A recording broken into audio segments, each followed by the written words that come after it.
alunos, sejam todos muito bem-vindos a mais um Chá da Tarde do UniCV. E hoje traremos a nossa convidada, a professora doutora Daiane Letícia Boiago. Boa tarde, professora. Boa tarde, Karen. Agradeço o convite da instituição por participar desse momento pedagógico tão importante para a formação dos alunos e, sobretudo, para discutir essa temática da educação especial, que é tão fundamental, sobretudo para a formação dos docentes. A professora Daiane, fala um pouquinho do currículo dela. Ela é doutora em Educação pela UEM, mestre em Educação também pela UEM. Ela tem especialização em Pedagogia Organizacional Escolar e Docência no Ensino Superior e é graduada em Pedagogia também pela UEM. Ela é membro do Grupo de Estudos e Pesquisas de Políticas Públicas de Gestão da Educação pela UEM e é associada da Associação Brasileira de Política e Administração da Educação, da ANPAE. Ela é professora do Departamento de Fundamentos da Educação da Universidade Estadual de Maringá, área de Gestão Educacional, e possui experiência também em docência de Educação Básica, Ensino Superior e Pós-Graduação. Bom, vamos iniciar hoje falando sobre políticas públicas na educação básica, educação especial e inclusiva. Vamos contextualizar um pouquinho do nosso tema, que iniciando, além das lutas, professora, das pessoas com deficiências para garantir a educação de todos, a educação é um direito de todos, nós sabemos muito bem disso, mas ela foi firmada somente lá em 88 pela Constituição Federal de Políticas Educacionais na Educação Inclusiva. Vou começar os questionários e a professora vai abordando como desejar.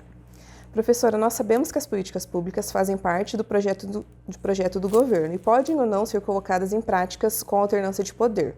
Porém, ela conta com duas vertentes, a política governamental e a política de Estado. Você poderia explicar qual é a diferença entre elas, por gentileza? Bom, quando a gente fala em política pública, nós estamos pensando, então, a política pública ela é a materialização do plano de governo. Por exemplo, quando os candidatos, eles fazem a sua plataforma, eles fazem um plano de ação, que tende a vir a ser implementado se eleitos. Então, a política pública ela é o Estado em ação.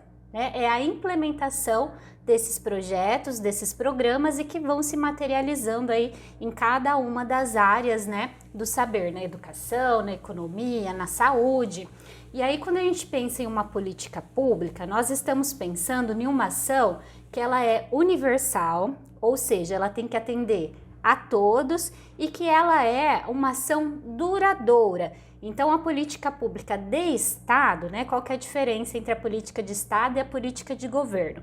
A política pública de Estado, ela não muda com o passar do tempo. Independente do governo que esteja no poder, aquela política, ela se mantém. Por exemplo, nós temos o SUS. O SUS é uma política pública de Estado. Por quê? Por mais que nós tenhamos as críticas, por mais que cada governo que entra tenta fazer alguma modificação, ele se mantém, ele é uma política consolidada. Quando a gente fala em política de governo, são aquelas políticas, por exemplo, as políticas educacionais, que é uma das nossas dificuldades hoje, de conquistar uma política pública educacional de Estado, são os projetos e as ações que elas acabam não tendo continuidade com o término de um período de governo. Então, mudou o governo, muda o projeto, muda a política, então a gente não consegue ter uma continuidade das ações que são desenvolvidas. E essa não continuidade é um dos pilares que contribuem aí para que a gente não consiga, de fato, efetivar uma política pública nacional, uma política pública de Estado na área da educação. Então, essa é a principal diferença, Uma política de Estado é aquela que é universal, ela atende a todos de forma igualitária e ela se mantém independente, do governo no poder. Já a política de governo, ela tem essa característica justamente porque mudou o governo que assume, ou ele não concorda, ou ele vem trazer modificações e aquele projeto que muitas vezes estava dando certo ou não, ele acaba tendo uma descontinuidade. Então essa é a principal diferença. Bacana. Professor, e quais são as legislações sobre educação especial? E quais são alguns dos seus marcos legais? E qual que é a importância dessas legislações? Tá. Quando a gente fala em legislação educacional, nós temos um marco, que é a Constituição de 1988. Então, a Constituição, ela é ampla, né? Ela trata dos direitos de todos em todos os setores, e a educação, ela é contemplada na Constituição Federal, dos artigos 205 ao 214, né? E ela é um marco por quê? Primeiro porque nós conquistamos a partir dela, né, o processo democrático, nós temos um processo de redemocratização e a garantia de um Estado democrático de direito, e ela é uma das principais legislações, né, a trazer o conceito de que a educação, ela é direito de todos. Então, independente da condição, todos têm direito de acesso à educação.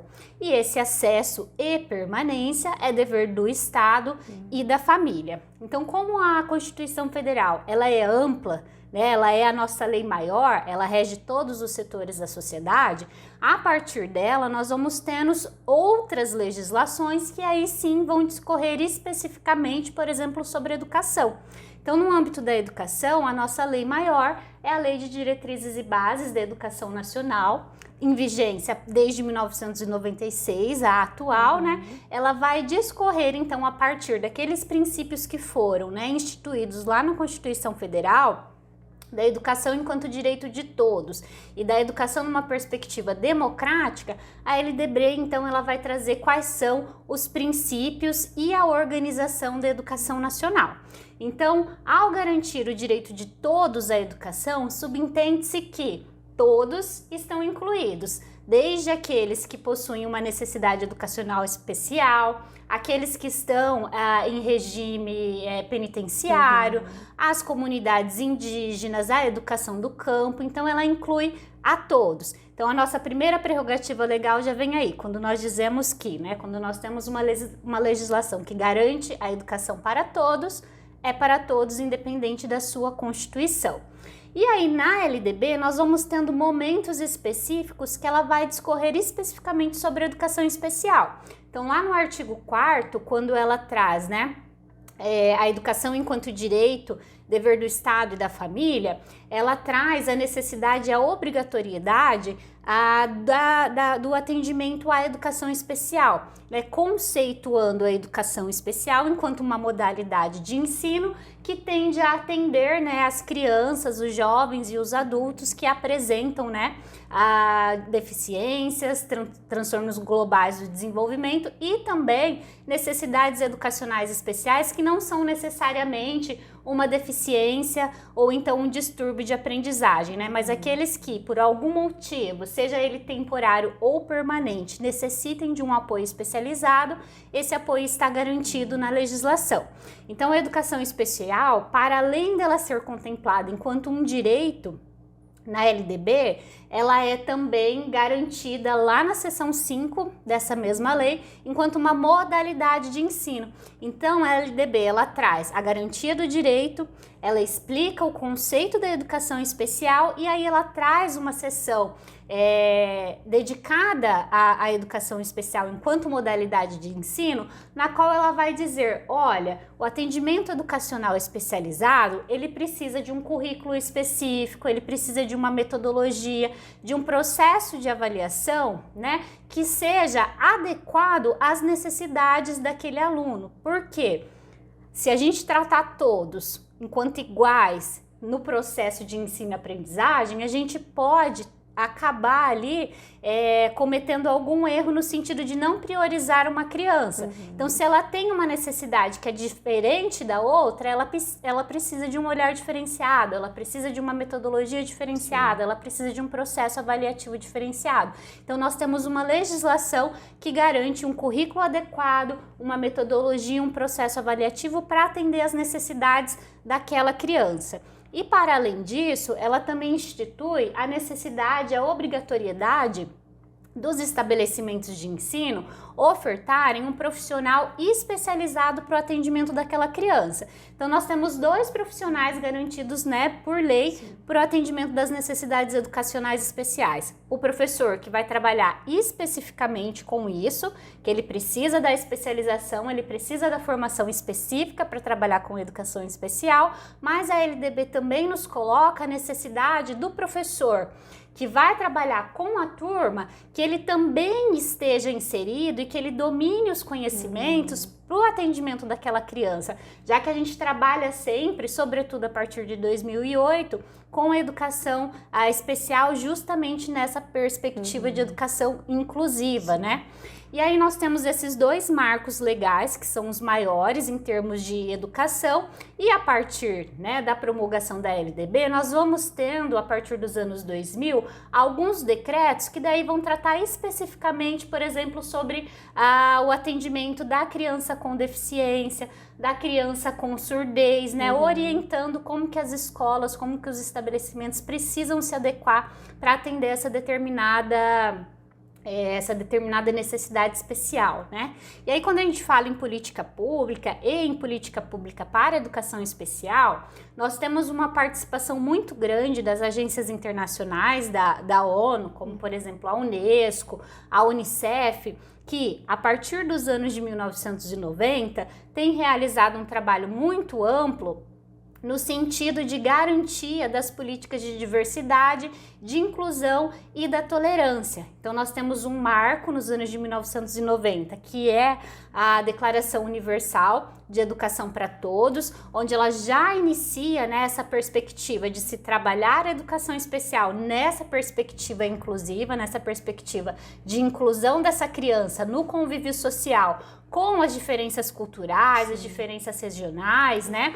E aí estimulando também as práticas de tolerância nos estabelecimentos de ensino. Então ela é uma declaração, né, ela se materializa num documento que vai orientar os estados que fazem parte da ONU, que fazem parte da Unesco, na elaboração das suas políticas públicas, né? Então ela é uma declaração ampla, ela trabalha com a educação de uma forma geral, mas ela vai discorrendo sobre a necessidade de um atendimento focalizado para as comunidades que são consideradas que estão à margem da sociedade, como por exemplo, né, as crianças com necessidades educacionais especiais.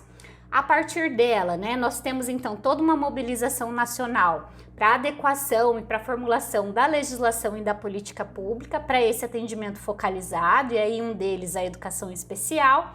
E também a partir da conferência nós temos dois outros marcos internacionais que são referência e que disponibilizam fundamentos, diretrizes e orientações para que os estados consigam se organizar no atendimento, que é a Declaração de Salamanca, né, lá de 1994, e a de Guatemala de 1999, que elas são específicas, né? Elas decorreram de eventos específicos para discutir a educação especial, e é nesse período que a educação especial ela começa a ser pensada numa perspectiva inclusiva, porque lá na LDB de 71 a gente já tinha a obrigatoriedade do atendimento especializado, mas em estabelecimentos para além da escola regular. Então, a partir de 1990, quando nós temos esses eventos, né, internacionais que vão se consolidando nas políticas públicas nacionais, esse atendimento especializado fora do ambiente escolar, né,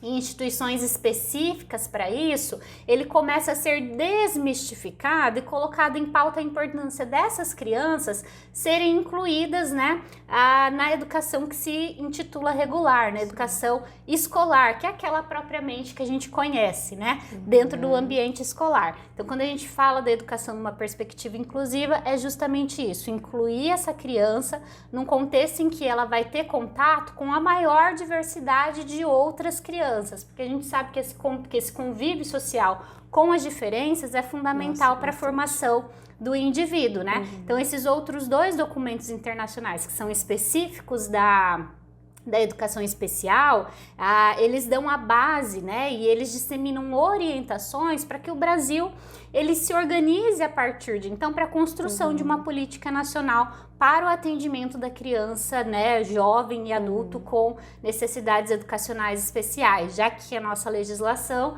ela delibera que esse atendimento especializado ele vai desde a educação infantil ao ensino superior, né? Então não é só a educação básica que precisa priorizar, né, e ter um olhar especial para com a educação especial, mas todas as etapas e modalidades de ensino que permeiam a educação. E isso independente do governo que tiver em vigência? Independente do governo, por quê?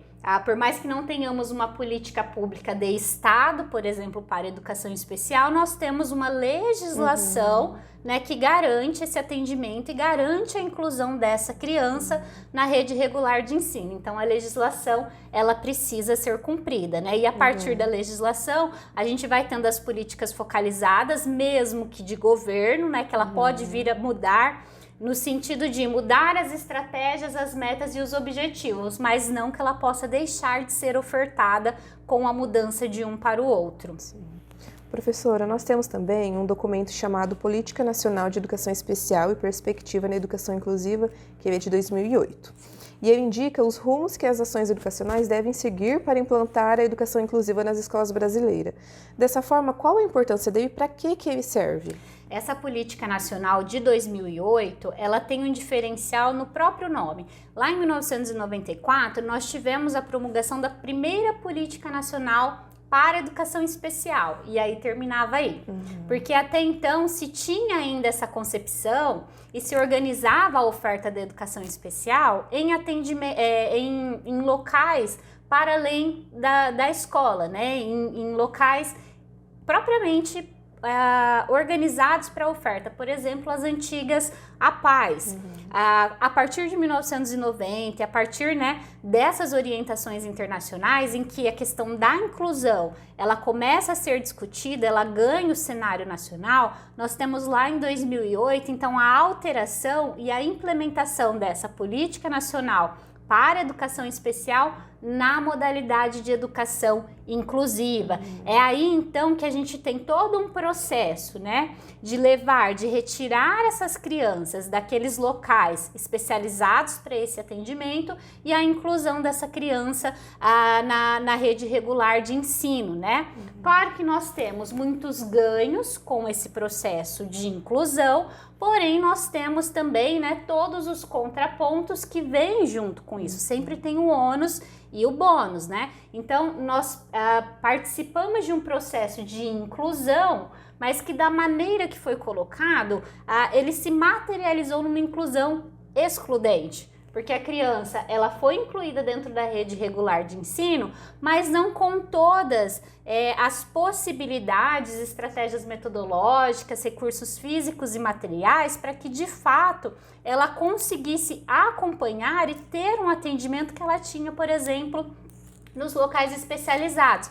Por isso que muitos autores vão dizer, né, que a política de inclusão ela acaba sendo excludente por isso. Ela inclui no ambiente escolar, mas nem sempre dá as condições de permanência e de desenvolvimento dessa criança. Mas é a partir desse documento de 2008 que pensa a educação especial a partir de uma perspectiva inclusiva que os estados e os municípios precisaram, né, se organizar, se mobilizar para a adequação física das escolas. Então, muitas escolas não tinham os banheiros adaptados, a formação de professores não contemplava necessariamente, né, esse conhecimento e esse olhar mais a fundo sobre as necessidades educacionais especiais, né, esse processo de contratação de um profissional especializado para acompanhar aquela criança até hoje ainda é muito difícil, ainda é muito moroso dentro das instituições de ensino, né? Então nós temos lá pais que precisam entrar com processos contra o Estado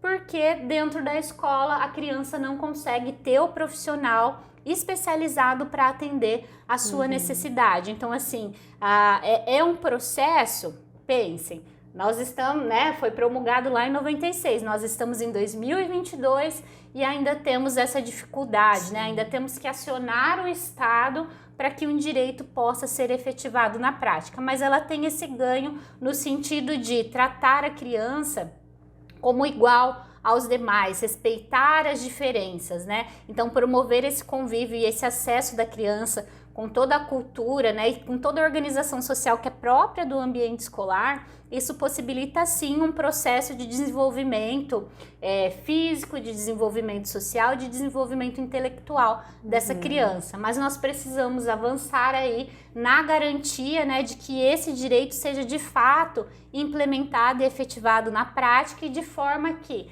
haja os recursos, os profissionais necessários, né, para o atendimento integral dessa criança. Perfeito, então, professora. Agradeço mais uma vez a professora ter aceitado o nosso convite de vir aqui para o Chá da Tarde. É isso, pessoal. Muito obrigado, tá bom? Até a próxima. Obrigada.